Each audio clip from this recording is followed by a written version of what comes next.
ओम नमो नारायणाय। गीता माता की जय।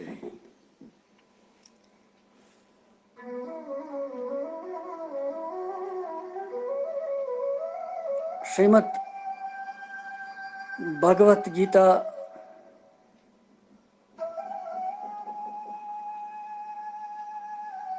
यस ज्ञान अमृत सहित भरित छ,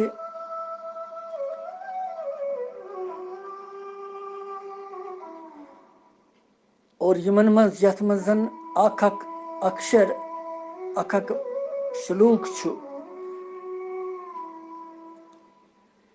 ब्रह्म विद्या पान, और तथ ब्रह्म विद्या हुंद अनुसरण करन करन वनकनसन त्रेम अध्याय हुंद 32 श्लोक पर।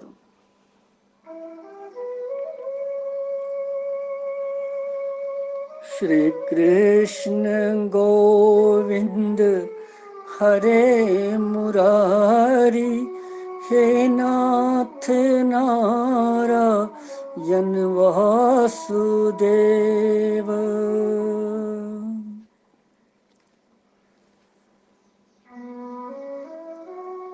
नारायण नाव सुंद गुणगान वनकनस चल।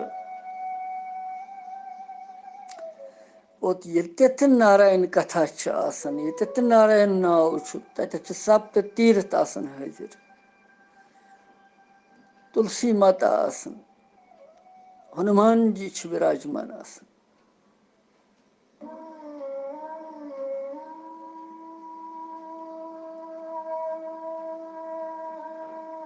अथ उपदेशस मज वनकस 3 अध्याय 32 श्लोक पर्न। तुह ति करियो।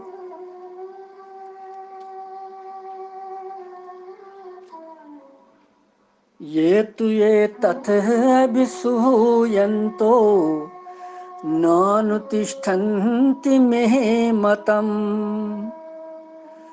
सर्वज्ञान विमूढान्तान् विधिनष्टान् चेतसः।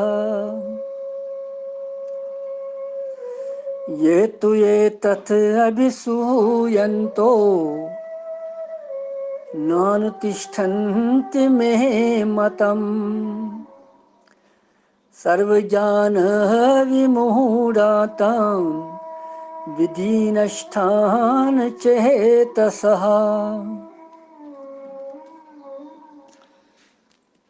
यथ श्लोकस मज भगवान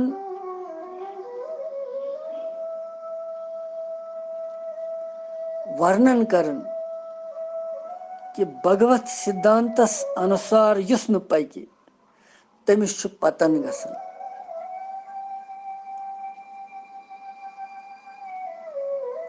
और अमिस श्लोकुक अर्थ छु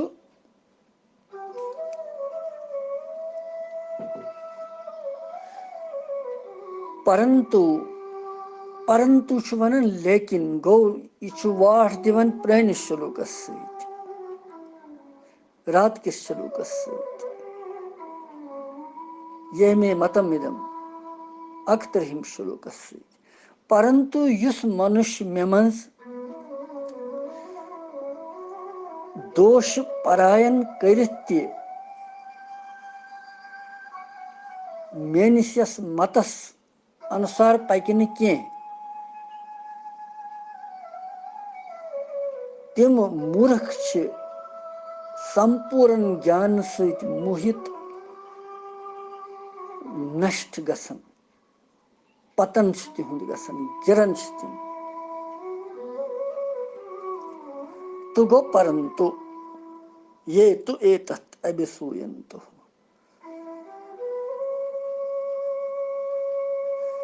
क्या रात किस श्लोकस मज वोन भगवान यह कि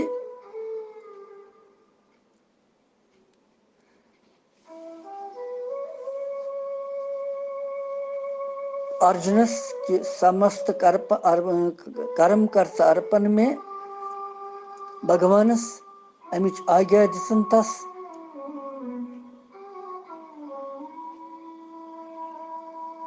और यह जन म्योलमुत सह छु मानुन कि यह छुन म्योन।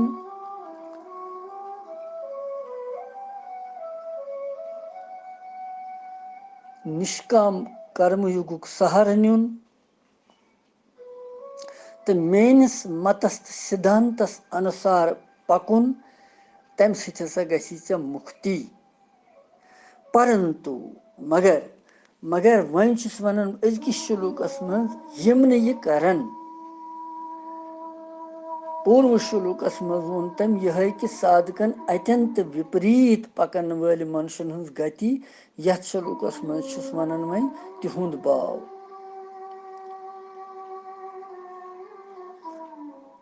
भगवानस मज दोष परायन करुन तो भगवान सदिस मतस अनुसार न पकुन तमिस क्या गसन यह यथ शुलूकस मज। रात दिस छूट भगवानन रात किस शुलूकस मज यीचाहन दोपुन कह अगर मान मे या न मान आस्तिक आस नास्तिक आस मत मे मत मानतन मगर मोन युस मत छु सिद्धांत छु अगर सु तथ अनुसरण कर सु हसा ग तमिस त गस मुक्ति। यीचा छूट थो भगवान।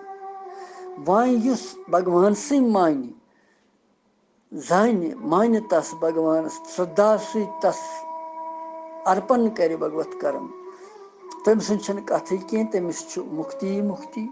मगर यतनस अजकिस सलूकस मज वनान भगवान कि अगर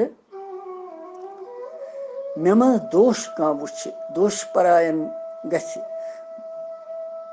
तो मेनिस मतस अनुसार मेनिस सिद्धांतस अनुसार पकि न कह तमिस क्या अथ यतथ व्यसने करन भगवान ये तो एतथ अभिसूयन्तो न अनुतिष्ठन्ति मे मतम।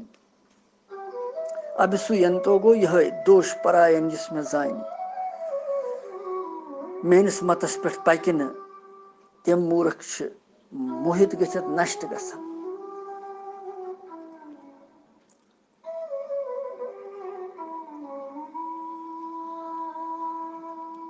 भगवान अख साधारण मनुष्य जानित तमिस मज यह भावना करें या बाकियन लुकन यह वनुन कि यह हसा छु भगवान पन पूजा करने खातिर उपदेश दिवन कि यह छु वनान समस्त कर्म करियो अर्पण मे तुह गो बंधन निश मुक्त यह नसा सपद न कहें। यह गो भगवानस मज दोष परायण गसन।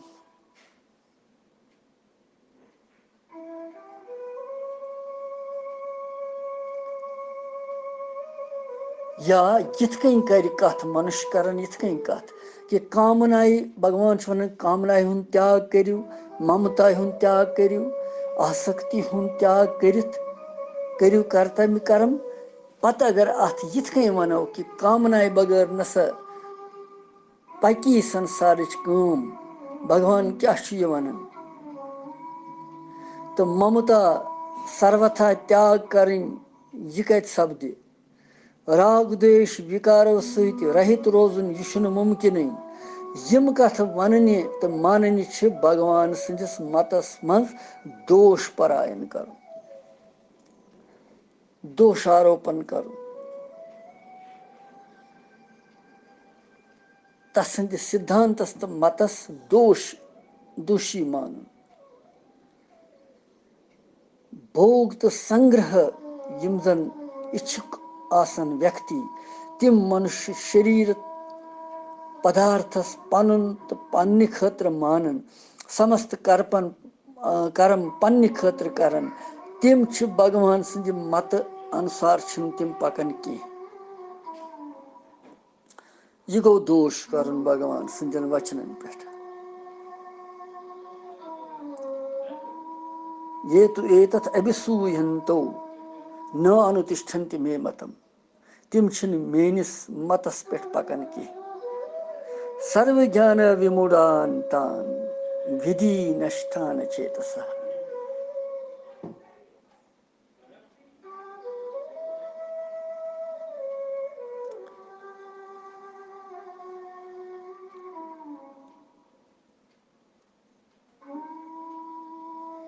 अचेतसः पोतुस दोयम श्लोकस मं उत्तरार्धस मं पोतुस लिखित नष्टान अचेतसः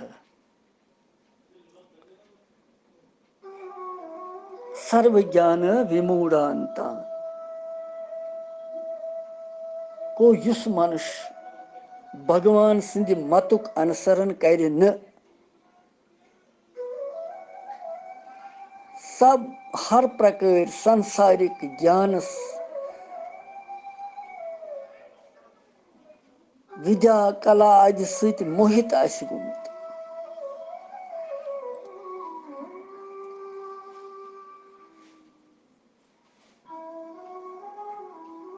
सह हसा छु संपूर्ण ज्ञान सहित मोहित गसित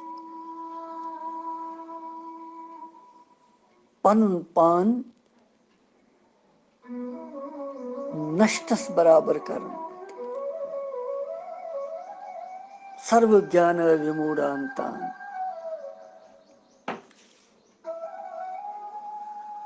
संपूर्ण ज्ञान सहित युस मोहित आसि गोमुत यस न ज्ञान यमिस न पता विवेक आसि कहीं को भगवान छु वनन अतत अचेतसः यम सिंदन जन मन दोषो सहित बरिथ आसि विवेक विवेकुक अभाव यमिस आसि विवेक आसी न तमिस मनुष्यस सर्व ज्ञान विमूढ़ मूर्ख आसि पनुन चित आसस न वशस मं कहीं मनस पे आसस न संयम इंद्रियन पे आसस न संयम युत मनुष्य छु मूर्ख तामस मनुष्यन हुंद वाचक आमुत वन तमसी आव वन अचेतसः नष्टान अचेतसः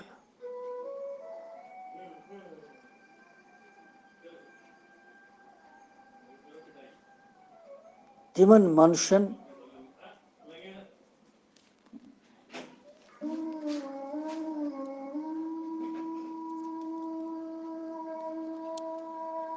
तथ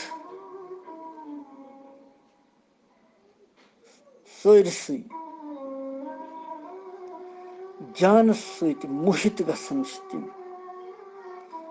पनुन पान नष्टस बराबर करन तमिक बाव छु कि यथन मनुष्यन हुंज बुद्धि छि विपरीत गसन पत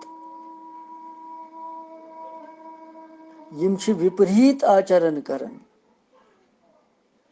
यहज बोलचाल छि विपरीत आसन यहज बुद्धि छि विवेकहीन गसन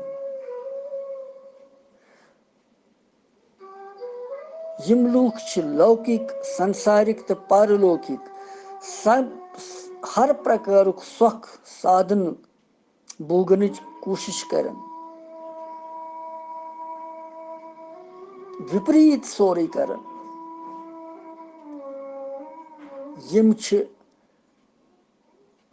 विपरीत आचरण मं प्रवृत्त गसन यम के फलस्वरूप तिमन यथ लूकस तो परलूकस मं पतन गसन यम लूक तिमन गिरावठी तो परलूकस तिमन पतन गसन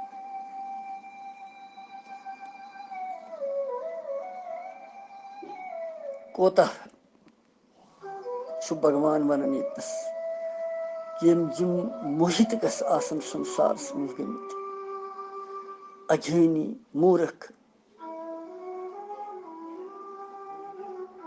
तिम छि पन्ने वर्तमान स्थिति निश भ्रष्ट गसन और मरण पत छि तिमन कर्मन हुंद फल भोगन खातिर सुकर कुकर नीच योनियन मं पेवन युन घोर नरकन मं भयानक यातनाएं पेवन भोगनी यूता यमन मुसीबत पेवन पत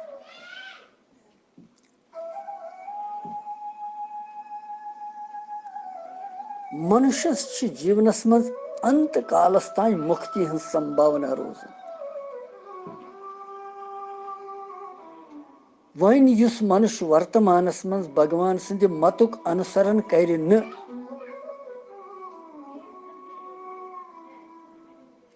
सह हसा भविष्यस मज सत्संग वगैरह सतन तम कि प्रभाव सत भगवान सन्द मतुक अनुसरण करन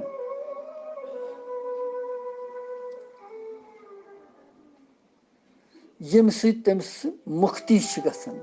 मगर भगवान वन परंतु अगर सह मनुष्य तम सुंद भाव युथ वर्तमानस मज आसि तिथुय भाव भविष्यस मज रोज तेल रोज सह भगवत प्राप्ति निश वंचित तो नष्ट गछ सह। अमि कारण भगवान तमिस मनुष्य सन्द खतर वोनमुत यतत नष्टान विधि।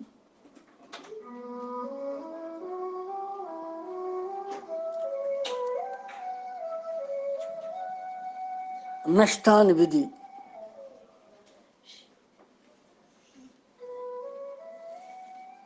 नष्टान विधि भगवान वोनमुत तमिस यतन नष्टान विधि।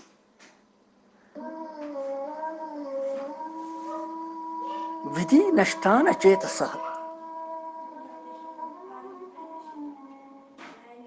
कि तमिस युस भाव वर्तमानस मज क्या वर्तमानस मज सह भगवान सन्द मतुक अनुसरण करन कहीं।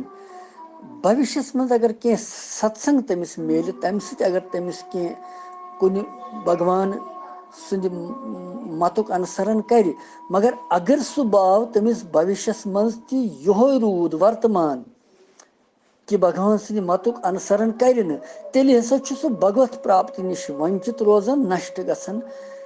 यमिस मनुष्य दितमुत नाव अत नष्टान विधि।